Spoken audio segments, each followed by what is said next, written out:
Welcome to Alex and Annie, the Real Women of Vacation Rentals. I'm Alex, And I'm Annie. and we are here today with Tony Stancato, who is the owner operator of Booking Gather. Tony, welcome to the show. Hey, thanks for having me. Tony, this has been a long time coming. I told you off camera, big fan of yours, watched you through our LinkedIn community, just come on the scene seemingly out of nowhere. I'm sure that's not the case, but have loved to watch your journey and you sharing it with everybody. So why don't you tell us a little bit about your background and how you got to where you are today? Yeah, so technically I have a manufacturing background. I was in manufacturing for about 14 years on the management side. My last role was at Stryker. And so I had a neighbor and a good friend, and we had always talked about getting into real estate, getting into short-term rentals.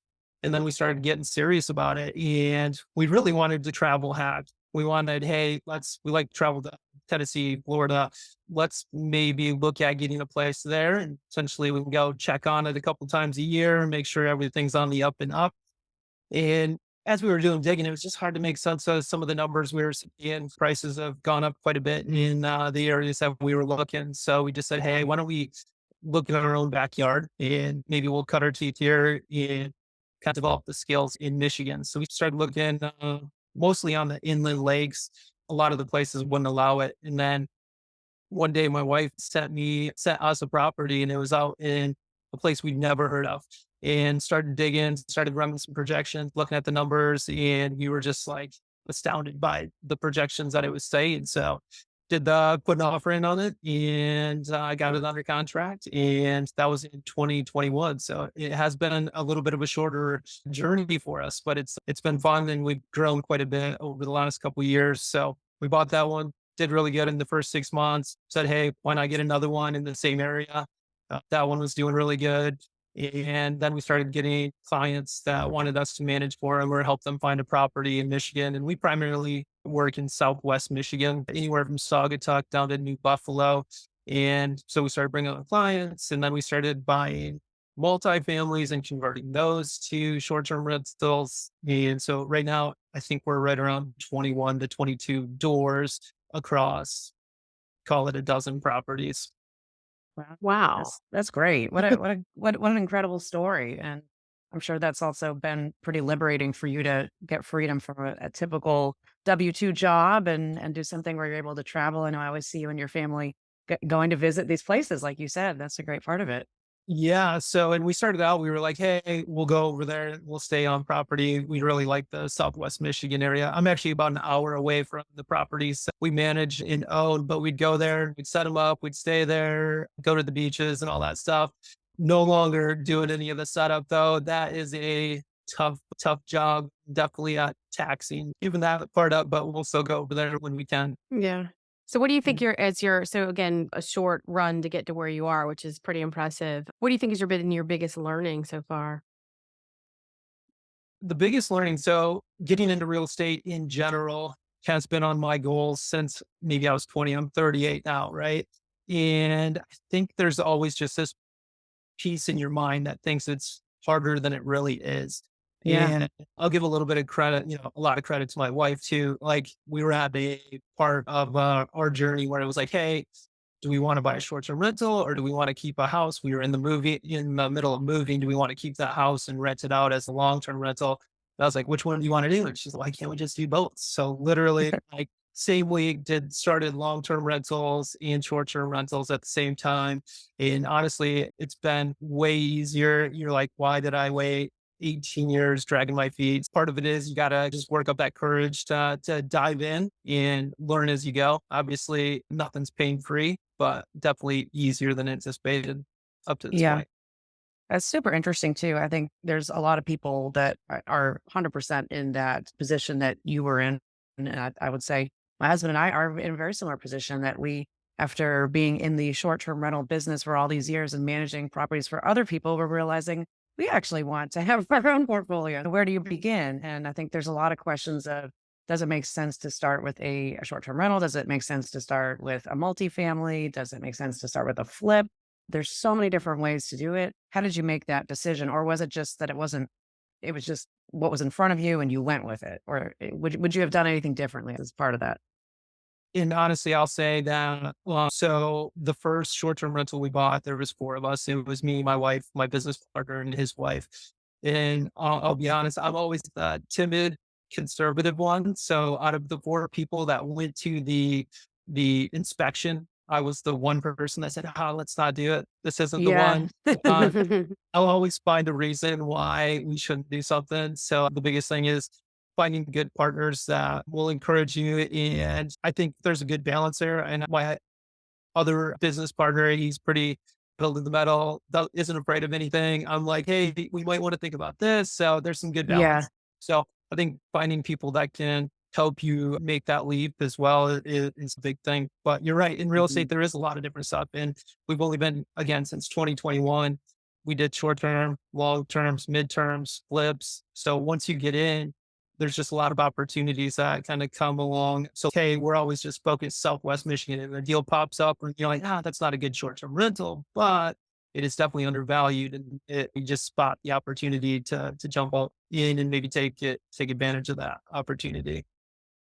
So one thing that we've been talking to a lot of people about lately is education within the industry and kind of access to that information. And Alex and I've been in and around this business for a very long time. I started in short-term rentals and in management back in the late 90s. So grew up in it, so to speak. So I know where to go for for information and who to contact, or at least have an idea, like that roadmap. So for you, what was that journey like? Because it feels like for some people, there's just so much information and knowing where to go source it. But then again, knowing what you don't know is really difficult to identify, I would Mhm. imagine. Yeah. I will say, so I put in my notice at the manufacturing company I was at to get started full time in this. And I literally left to go to a short term rental conference. Bill Faith was holding one. So they were holding on to me till they could backfill my position. I was like, hey, this conference is coming up. I'm going to it. You can work with me, or I'm really going to conferences and just connecting with other hosts along the way. And I can tell you, just finding like a mentor, even that Yeah. is not way ahead of you, but Yeah. has 2 or 3 properties has been huge. And I'll tell you, like the first we stayed at an Airbnb and I started picking the guy's brain, and this was before we had one. And he just gave me a lot of good advice along the way he was right. And it definitely helped, make me feel a little more comfortable in the decision making. I mean, our first property, to be honest, we bought it and we're like, hey, it's going to be enchanting family fun house. We thought, hey, 2 to 3 families, they're going to be coming and there's going to be kids, have fun. And he was like, what you're going to find in our first booking was 9 guys. We're like, a Oh, lot of wow. people, a lot of people, it's their first booking. They're like 9 guys, like they're going to destroy this. Right. Right. And I reached out to him and he's just like, you're going to find that all adults, and even if they're all guys or all girls, you're gonna find that's can almost be better. Just I have 3 kids, so I know, hey, getting kids ready, picking up all the Yeah. puzzle pieces, all the game pieces, and eating food all everywhere in the house. So he was 100% right. And some of our best guests have been those groups of 10 guys that have Yeah. come to a bachelor party that scared a lot of people away. But you open the door and you're like, one time I literally had to check my calendar and say, hey, did cleaners already come and say they've been great taking care of the properties. Again, just finding mentors a few steps ahead of you, going to conferences, finding people in the industry that are doing it at a high level is a great way to get that education piece. We had Leo Walton from Superhog on our show. Yeah. It was probably about a year and a half ago, I'd say. And he was so funny. He told the story about you could be a great guest when you're on vacation with your husband, but now you're the same person, but you're on vacation with your girlfriends or vice versa. And you're dancing to Madonna on top of the tables, and it's a Yeah. completely different experience. So I think it's situational, and you don't know what situational aspect is going to be better for somebody to behave better, and you can't make those judgments, but I would imagine that was a big learning that you had and that a lot of people have. You can't be super judgmental at the onset of who is coming, but that's tough because you put your hard-earned money into buying these properties, and you don't want somebody to ruin them. But what do you use any sort of screening software, guest screening software? I have talked to Leo, looked at that. We're currently not using a screening software. A lot of our bookings are through Airbnb, but I do think Superhog is something that you can connect with that and go through that. But currently, we're not. Ways that we're mitigating the risk on those are we use OwnerRes for property management software, and Hmm. then we basically require extra insurance that they provide on top of kind of that air cover. Hmm. And we're also taking deposits on every reservation, whether it's Vrbo, Airbnb, or direct booking. So Hmm. that's how we're mitigating that risk. Gotcha. So you use AutoRes. What other softwares are you using? Are you using anything for revenue management? What does that look like? So currently I am using Price Labs. We've used that from day one. And I can say when we got started, it was fantastic. We bought this place and it's an old our first one was like an old 1930s farmhouse, cheap laminate flooring in there. Kitchen was not amazing by any means. And we're like, if we could get $500 a night, we would just be to the moon. And our first booking, and we wouldn't have been smart enough to put the pricing at that. Our first booking was $1,000 a night, and then Oh, Price Labs wow. pushed it all the way up to 1650 a night was our best weekend. So we would have never thought that we could get 1650 a night for that property. So it's been huge in that aspect. I am finding that it's having to be a little more manual nowadays. So I don't know if it's just using too much historical data. I'm not sure exactly where they're doing it. So I'm finding it to be a little bit more time intensive on my end. So I've been having discussions with Wheelhouse. That is something I'm looking at. Mhm. We love Wheelhouse. Yes. They do a great Yeah. job, so definitely recommend Yeah, checking and them I out. think to your point, like the manual aspect of it, it's one thing that we caution people, and I caution people all the time is like these tools are wonderful, but we don't want to be asleep at the wheel. You really need to be Yeah. involved. So you do get to a point. I think there comes a point of like when you start to have critical mass of inventory, like you might need to contract with somebody that can help you navigate, even if it's once a week to meet with you to go over some of that stuff because it is really important, and especially coming out of post COVID the numbers are so skewed, like just the historical data, you don't have anything pre-COVID. You're looking at the stuff that was during COVID, that's such an anomaly. So it's certainly something to keep in mind. But the question I had related to your software was going back to being new in the business. I know that there's been several reports that have shared, different companies have shared like the ecosystem of all the software that's out there. And it's mind-boggling. There is so much out there that if you don't know what questions to ask or even know what you need, where do you begin? So for you, who was it your mentor that guided you to try the softwares that you do have? Or how did you go for that? Again, just begin the process. Yeah, I would say another huge help along the way has been there can be some bad aspects of them, but the groups, Facebook groups, Airbnb hosts. So a lot of times they'll do, hey, what's the best software? That's probably asked every week in there. So just evaluating that and seeing what gets the most uh, reviews. When you're starting out, it doesn't property management software. I think Hospitable works pretty well when you're just getting started. So we tried that. And then as we got more, we are like, okay, we need to probably figure something else out. So go back and ask the group and started using OwnerRes and then did the free trial. And it was just trial and error. But then it was like, hey, don't love the interface. So went somewhere else, tried something else.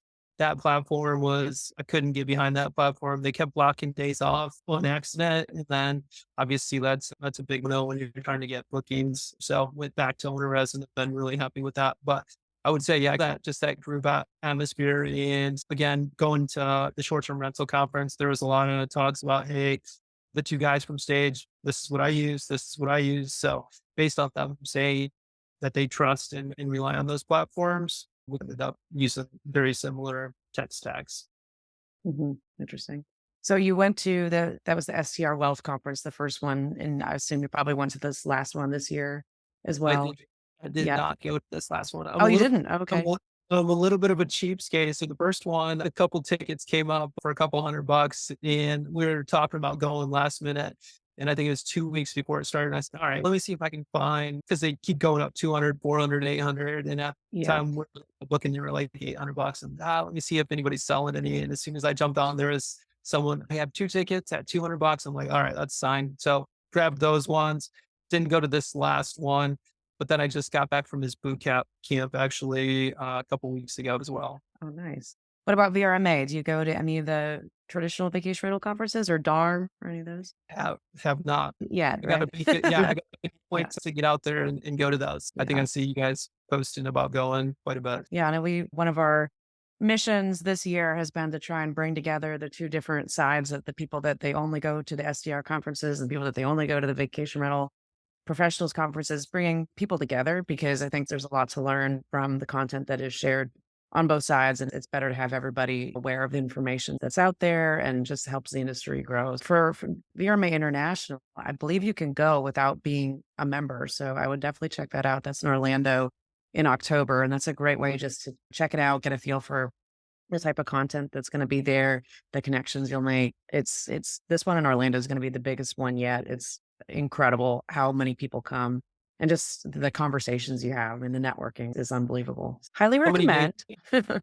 Is it a 2 or 3 It meet? it starts on Sunday and it Sunday. goes Sunday to Wednesday. Yeah, and that's in Yeah. October. Yep. Okay. There's a lot of good content. And if you're, I guess ultimately it depends on where are you looking to take your business. Are you looking to continue to grow? Or some people like to stay very small and boutique, but it is a really great way to network with a lot of these people that maybe you want to get in touch with. They're going to be there. But overall, just connecting with people face to face is so Yeah. valuable. I mean, Yeah. it's a good show. And going to back to the STR Wealth Conference, we've talked to a lot of people that have gone to it. And I was curious, since you went to the first one, we've talked to people that have been to both of them. When you walked away from it, did you feel like it was substantive, like that you got a lot of information out of it? Or did you feel it was like, okay, they sparked me. I'm excited about it. Because that was one thing I heard consistently was everybody walked away like really jazzed about what they were doing. But some people were like, I needed so much more information. So I think that to Alex's point, there's like a melding that needs to happen between the two sides of the industry. It's our side has been like traditional, but very educational focused and not necessarily like hyping the business. We want people to be excited about being in the business, but we also want people to be thoughtful, to come in it with an understanding that it is work, that it's not just about passive income, that it's not just about buying real estate and becoming rich, that it really is about you're not only facilitating your dreams as an entrepreneur, but you're facilitating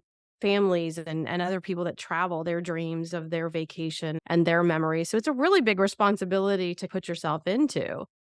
Yeah.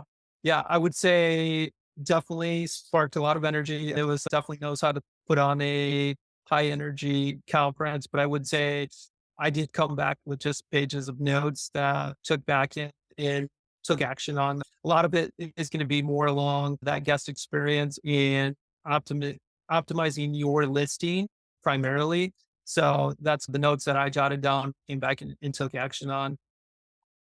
But I will say there is part like, because my wife went with me, and the more we go to these things, she's like, nobody ever talks about cleaners and hiring cleaners. And I don't know if Yeah. they talk about that there, but that's like 50% of Yeah. your business almost. And one of the hardest aspects of it. And there's not a lot of discussion around. And I think that's what we've seen as Yeah. definitely a core difference between the conferences of VRMA and some of those conferences are more operationally focused. They have everything. There's guest experience, marketing, revenue, software, all of it, but definitely the back of the house operations of maintenance, housekeeping, hiring, HR, all those things. So I think you and your wife would enjoy checking it out. And conversely, I'd love for us to go to one of the STR Wealth conferences at some point. I'm hoping that's on our radar, maybe in 2023 for Annie and I to check out. But it's just good. It's good to see both sides. There's Yeah. no one's right or wrong, but it's just different information and experience there. And I would say just conferences in general, just a great place to network and connect with other people. Definitely. You know, we made some good friends out of Tennessee that every time we're traveling to Florida or whatever, we stop and they're actually from Tennessee, stop, meet them. And that's actually how we ended up with the co-hosting job in Florida. Connected Yeah. us with his brother and Oh, nice. they were having a place. So you just never know. The connections are almost always worth a ticket to any of those events anyway. Yeah. Which I definitely getting some good action items out of it as well. Yeah, Yeah. absolutely. So what are your plans for the future? I mean, do you want to continue to grow the portfolio for the management side or for more that you would purchase or what does that look like? So we literally just had our annual offsite on Monday, and it's something that we've been talking about. So where we want to go is we want to have 30 properties that we manage, and we want those to be more premium properties. We found that it's just as tough to manage a call it $30,000 property, so a Yeah. property that brings in 30,000 in revenue versus 150,000 in revenue. So we just want to be a little more strategic about the properties that we bring on. 30 that do six figures or more is what we want to do. We've had really good experiences with, we have a couple of those in our portfolio right now. And it's been great managing those. It's been great managing the other ones too, but the margins start to get a little thin when you're making 30,000 or 40,000 on a property. Yeah. Yeah. Yeah. Absolutely. Obviously gross, you know. Yeah. Right. Yeah. Yeah. No, that Yeah. makes sense. I was just talking to somebody yesterday. They've got almost 400 condos and they're new coming into Casago. And they said, we want to get nicer condos and then let go of some of the ones that we've held on to, but they're just not the best inventory. And I think you have to get, whether you're that large or you're more boutique, you have to get to a point of, you've got to keep that revenue coming in, but then also looking at where your sweet spot is and what makes sense for what you want to be known for as your own brand and your business. So Yeah. it's good to be niche, I think. So I Yeah. think you're going in the right And direction. for where we operate, these are smaller towns. So we don't have, I feel like Orlando or Gatlinburg, you can Yeah. probably get cleaners relatively easy. I'm sure it's just a hard industry in general to get, but it's not Mhm. like we just have this huge hiring pool that we can Yeah. pull from. So it's Yeah. like almost every time, every property we have on, it just makes it that much more challenging to be able to cover all the properties that we are managing just from an operations standpoint. The revenue obviously is great, but it's almost harder to service additional properties. So if we are going to service them, let's make sure they're Mhm. at once. Yeah. Yeah. Are Makes you in your area? And I have to say this just because I think about it every time you post something. I went to Chicago for the spring Verma year, 2 years? Well, I guess it was a year ago, and flew in over I guess it's like Michigan, right? That's Chicago. And my husband and I were just marveled about how beautiful it was. It was very like Caribbean. And you posted a lot of pictures that are like, if you just at the right angle, you wouldn't know that you were in Michigan. And I was just like, Yeah. really, it was thoughtful the way you did that. I thought that was brilliant because it was like, oh my gosh, I got to go there. And it was like, wait a minute, this is Michigan. But just off that, because you were talking about where you are with your properties, what have you seen and what do you foresee in your area in terms of regulation? Are you involved in some of the regulatory conversations within the market? Or is it something that you're not seeing much of right now? What's going on for you guys? I'm not involved in the conversations, but what we are seeing is there's a lot of places that currently don't have any restrictions, but Mm. they're in the process of creating restrictions. There are some cities that have put a cap on it and they've allowed whatever is already grandfathered in to continue operating. And they'll let when you sell the place, that the rental permit will go with property. Oh, But nice. there's a lot of zones. I just called on one the other day that I'm not super familiar with. So just wanted to see what the regulations were. And they're like, hey, we don't have any, but we're in the process of they've made it sound like we're going to put in a rental permit process and you're going to have to get one. It's not like they were saying no, but there are a lot of places, I think up in the Traverse City area that are just banning it as well. Yeah. Yeah. We're definitely seeing that in a lot of areas too. I know in Folly Beach, South Carolina, just south of where I'm at, they put the rental permits in place and it's capped at a pretty small amount for the number of properties that are actually on the island. And it's interesting. It's an interesting way to manage it. But I think for a lot of these communities, they don't know that there are other ways. And Annie, like you said on one of our podcasts recently, some of these decisions are just made without the right understanding and without the right people at the table to help them understand that there are better ways to do this and there's better ways to keep better guests and communities and really make sure that we are being good stewards of the area and bringing safe guests. And it's sad to see that happen. No. Yeah. And But right now it's pretty much, hey, either they're not allowed, they're capped, or they're in the process of developing it. And one of the things that we've seen where, hey, it's not allowed, people buy properties in there. They're like, hey, there's no restrictions. One of the big risks there is they come out and they say, hey, we've never had any laws around it, but now it's like, hey, this is the rule and it's not allowed. So anybody that was operating in that township is no longer allowed to do it. So we've had a couple of those where they've just said, hey, we never said it was okay. We never said it wasn't allowed or anything like that. But now the stance is it's no longer allowed. So you got till October to shut it down. So we do operate mm, in a couple of those. So that is always a risk that people should keep an eye on. mhm, for sure.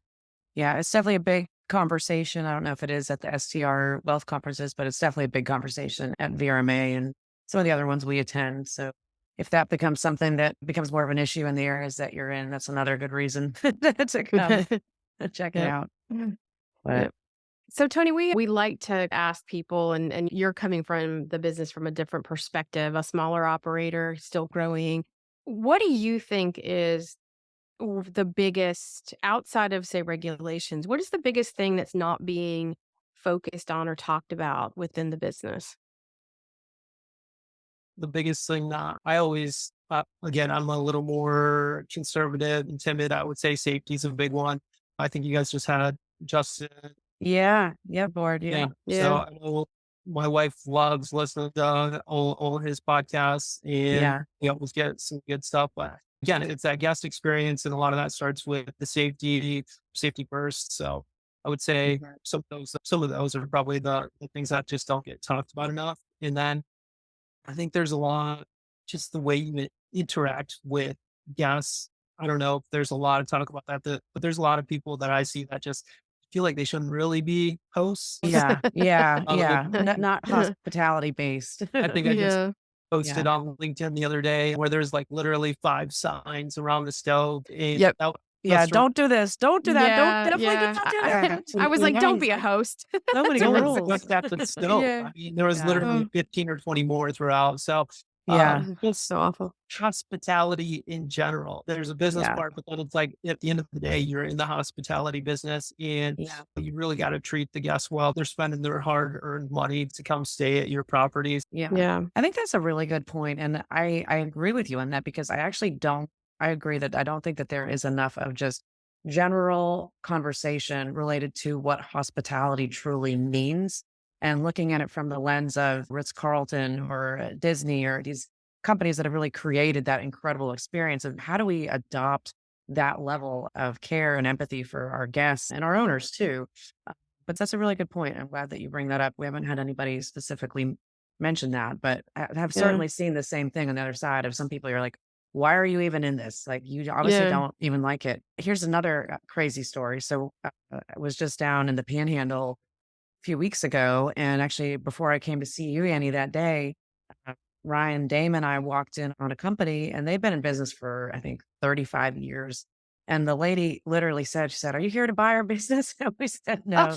And when she said, she's like, "I wish you would." She's like, I hate this. I hate what I do." And we literally looked at each other, like, really? And she's worked there for all 35 years. And maybe Wow. it was a bad day, but like she admittedly said, this is what it was not her cup of tea of a, of a business and an industry. And it just made me sad to think it's amazing you're still in business. You still have guests if you really don't like what you do, but if you don't Yeah. like what you do, you really should go find something else to do because that's not good for anybody's mental health. But Yeah. it's a tough business though, you know, and I think And it's taxing and you have to be able to find the right people to help you, the right processes and the right technology. Those are all vital components of being able to survive it, to be honest. Yeah. yeah, that's a great point. I would say that's the other part.